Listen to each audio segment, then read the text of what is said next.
Wally Wallington's not a scientist, but he knows a thing or two about moving rocks. That's a 300-pound block. This is a 1,600-pound block. Not too difficult.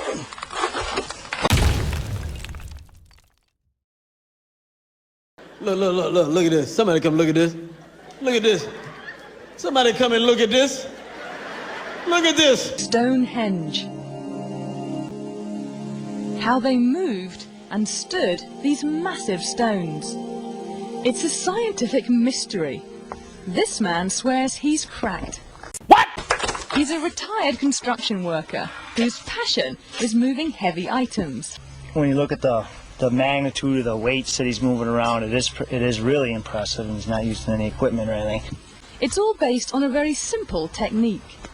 I found a simple explanation for this, to move a block about the weight of a minivan. Hell no, to the no, no, no, hell to the no.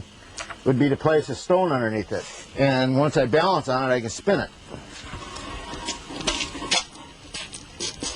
Of course, with that spin, you've seen I didn't go anywhere. But I got two handles on my lever, and I could place another stone on this side. Now, every time I spin a half rotation on each stone, I move the block horizontally, the distance between the stones.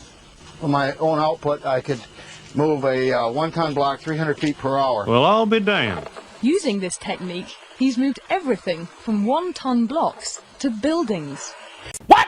He moved up to a pole barn at one point, a 30 by 40 pole barn that he moved 300 feet for me, and it was more or less, you know, what else can we move? And he looked at me and says, hey, can we move your barn? And I said, sure, let's, you know. Next thing you know, it was 300 feet in the other direction onto another piece of property.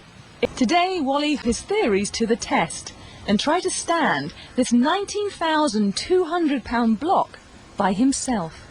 Whoop. The first goal is getting this block 3 feet off the ground. In order to move it up to this point, I just rock the block back and forth, adding weight to that end, and that opens a gap on this side, and just slide a board in.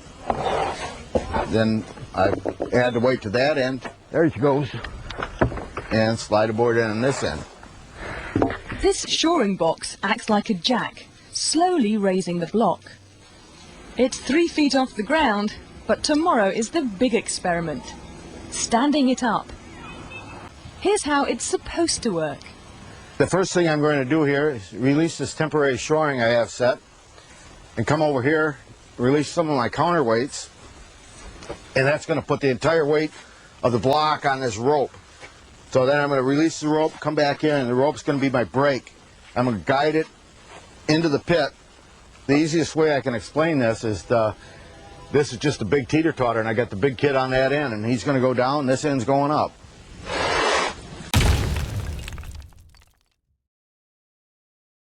Everybody ready? Yes!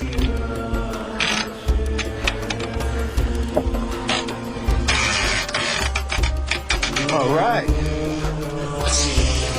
Now just start spraying the sand. The sand will wash out and the block will start coming down. Once the sand is washed from the pit, the block's own weight slowly stands it up. Okay, finally, she's between the lines, guys. Looks good. He did it.